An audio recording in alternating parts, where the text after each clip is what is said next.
जय हिंद साथियों। आज हम मुंशी प्रेमचंद जी की कहानी मंदिर का भाग 2 सुनने जा रहे हैं। पिछले भाग में हमने सुना कि सुखिया अपने छोटे बीमार बच्चे को बचाने के लिए ठाकुर जी की मनौती मानती है, क्योंकि सुखिया अपने इस बच्चे को खोना नहीं चाहती। वो पहले ही अपने 2 बच्चों और अपने पति को खो चुकी है। तो चलिए हम मंदिर कहानी का भाग 2 शुरू कर रहे हैं। माता इस आग्रह को टाल न सकी। उसने थोड़ा सा गुड़ निकालकर जियावन के हाथ में रख दिया और हाड़ी का ढक्कन लगाने जा रही थी कि किसी ने बाहर से आवाज दी। हाड़ी वहीं छोड़कर वह किवाड़ खोलने चली गई। जियावन ने गुड़ की 2 पीढ़ियां निकाल ली और जल्दी जल्दी चट कर गया। दिन भर जियावन की तबीयत अच्छी रही। उसने थोड़ी सी खिचड़ी खाई। एक बार धीरे धीरे द्वार पर भी आया और हम जोलियों के साथ खेल न सकने पर भी उन्हें खेलते देखकर उसका जी बहल गया। सुखिया ने समझा बच्चा अच्छा हो गया। एक दिन में जब पैसे हाथ में आ जाएंगे तो वह एक दिन ठाकुर जी की पूजा करने चली जाएगी। जाड़े के दिन झाड़ू बहारू नहाने धोने और खाने पीने में कट गए, मगर जब संध्या समय फिर जियावन का जी भारी हो गया, तब सुखिया घबरा उठी। तुरंत मन में शंका उत्पन्न हुई कि पूजा में विलंब करने से ही बालक फिर मुरझा गया है। अभी थोड़ा सा दिन बाकी था। बच्चे को लेटाकर वह पूजा का सामान तैयार करने लगी। फूल तो जमींदार के बगीचे में मिल गए। तुलसी दल द्वार पर ही था, पर ठाकुर जी के भोग के लिए कुछ मिष्ठान तो चाहिए, नहीं तो वह गांव वालों को बांटेगी क्या। चढ़ाने के लिए कम से कम 1 आना तो चाहिए। सारा गांव छान गई, कहीं पैसे उधार न मिले। अब वह हताश हो गई। हाय रे दिन, कोई 4 आने पैसे भी नहीं देता। आखिर उसने अपने हाथों के चांदी के कड़े उतारे और दौड़ी हुई बनिए की दुकान पर गई। कड़वे गिरवी रखे, बतासे लिए और दौड़ी हुई घर आई। पूजा का सामान तैयार हो गया तो उसने बालक को गोद में उठाया और दूसरे हाथ में पूजा की थाली लिए मंदिर की ओर चली। मंदिर में आरती का घंटा बज रहा था। 10-5 भक्तजन खड़े स्तुति कर रहे थे। इतने में सुखिया जाकर मंदिर के सामने खड़ी हो गई। पुजारी ने पूछा, क्या है रे, क्या करने आई है? सुखिया चबूतरे पर आकर बोली, ठाकुर जी की मनौती की थी महाराज, पूजा करने आए हो। पुजारी जी दिन भर जमींदार के असामियों की पूजा किया करते थे और शाम सवेरे ठाकुर जी की। रात को मंदिर में ही सोते थे। मंदिर में ही आपका भोजन भी बनता था, जिससे ठाकुर द्वारे की सारी अस्तकारी काली पड़ गई थी। स्वभाव के बड़े दयालु थे, निष्ठावान ऐसे कि चाहे कितनी ही ठंड पड़े, कितनी ही ठंडी हवा चले, बिना स्नान किए मुंह में पानी तक न डालते थे। अगर इस पर भी उनके हाथों और पैरों में मैल की मोटी तह जमी हुई थी तो इसमें उनका कोई दोष न था। बोले, तो क्या भीतर चली आएगी? हो तो चुकी पूजा, यहाँ आकर भरभष्ट करेगी? एक भक्तजन ने कहा, ठाकुर जी को अपवित्र करने आई है। सुखिया ने बड़ी दीनता से कहा, ठाकुर जी के चरण छूने आई हूँ महाराज, पूजा की सब सामग्री लाई हूँ। पुजारी बोले, कैसी बेसमझी की बात करती है रे, कुछ पगली तो नहीं हो गई है? भला तू ठाकुर जी को कैसे छुएगी? सुखिया को अब तक कभी ठाकुर द्वारे में आने का अवसर न मिला था। आश्चर्य से बोली, सरकार वह तो संसार के मालिक है, उनके दर्शन से तो पापी भी तर जाता है, मेरे छूने से उन्हें कैसी छूत लग जाएगी?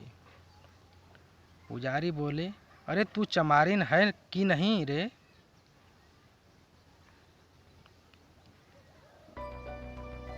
सुखिया बोली, तो क्या भगवान ने चमारों को नहीं सिरजा है? चमारों का भगवान कोई और है? इस पर बच्चे की मनौती है सरकार। इस पर वह भक्त महोदय, जो अब स्तुति समाप्त कर चुके थे, डपट कर बोले, मार के भगा दो चुड़ैल को, पर बस्ट करने आई है। फेंक दो थाली वाली, संसार में तो आप ही आग लगी हुई है। चमार भी ठाकुर जी की पूजा करने लगेंगे तो पृथ्वी रहेगी कि रसातल को चली जाएगी। दूसरे भक्त महाशय बोले, अब बेचारे ठाकुर जी को भी चमारों के हाथ का भोजन करना पड़ेगा। अब प्रलय होने में कुछ कसर नहीं है। ठंड पड़ रही थी, सुखिया खड़ी कांप रही थी, और यहाँ धर्म के ठेकेदार लोग समय की गति पर आलोचनाएं कर रहे थे। बच्चा मार ठंडे की उसकी छाती में घुसा जाता था, किंतु सुखिया वहां से हटने का नाम न लेती थी। ऐसा मालूम होता था कि उसके दोनों पांव भूमि में गड़ गए हैं। रह रहकर उसके हृदय में ऐसा उद्वार उठता था कि जाकर ठाकुर जी के चरणों पर गिर पड़े। ठाकुर जी क्या इन्हीं के हैं? हम गरीबों का उनसे कोई नाता नहीं है। ये लोग होते कौन है रोकने वाले? पर यह भय होता था कि इन लोगों ने कहीं सचमुच थाली वाली फेंक दी तो क्या करूंगी?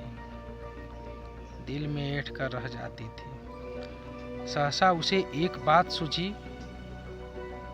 वह वहां से कुछ दूर जाकर एक वृक्ष के नीचे अंधेरे में छिपकर इन भक्तजनों के जाने की राह देखने लगी। आरती और स्तुति के पश्चात भक्तजन बड़ी देर तक श्रीमद् भागवत का पाठ करते रहे। उधर पुजारी जी ने चूल्हा जलाया और खाना पकाने लगे। चूल्हे के सामने बैठे हुए हूं हूं करते जाते थे और बीच बीच में टिप्पणियां भी करते जाते थे। 10 बजे रात तक कथा वार्ता होती रही और सुखिया वृक्ष के नीचे ध्यानावस्था में खड़ी रही। सारे भक्त लोगों ने एक एक करके घर की राह ली। पुजारी जी अकेले रह गए। अब सुखिया आकर मंदिर के बरामदे में खड़ी हो गई, जहां पुजारी जी आसन जमाए बटलोई का शुद्धावर्धक मधुर संगीत सुनने में मग्न थे। पुजारी जी ने आहट पाकर गर्दन उठाई तो सुखिया को खड़ी देखा। चिढ़कर बोले, क्या रे, तू अभी तक खड़ी है?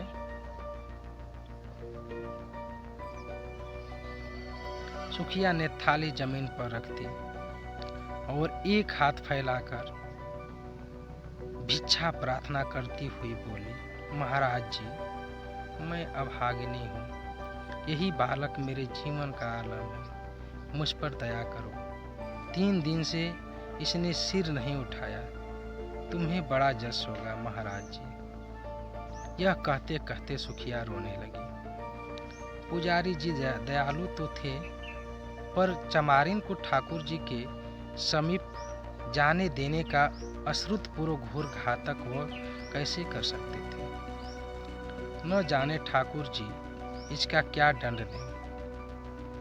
आखिर उनके भी बाल बच्चे थे। कहीं ठाकुर जी की कुपित कर गांव का सर्वनाश न कर दे। बोले, घर जाकर भागवत का नाम ले, तेरा बालक अच्छा हो जाएगा। मैं यह तुलसी दल देता हूँ, बच्चे को खिला दे, चरणामृत उसकी आंखों में लगा दे। भगवान चाहेंगे तो सब अच्छा ही होगा। सुखिया बोली, ठाकुर जी के चरणों पर गिरने न दोगे महाराज जी? बड़ी दुखिया हूँ।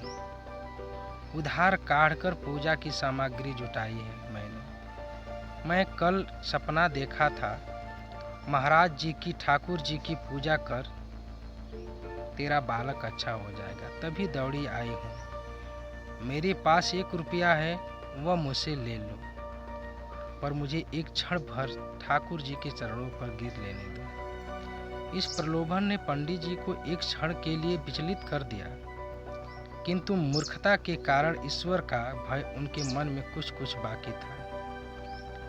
संभल कर बोले, अरे पगली, ठाकुर जी भक्तों के मन का भाव देखते हैं कि चरण पर गिरना देखते हैं। सुना नहीं है, मन चंगा तो कठौती में गंगा।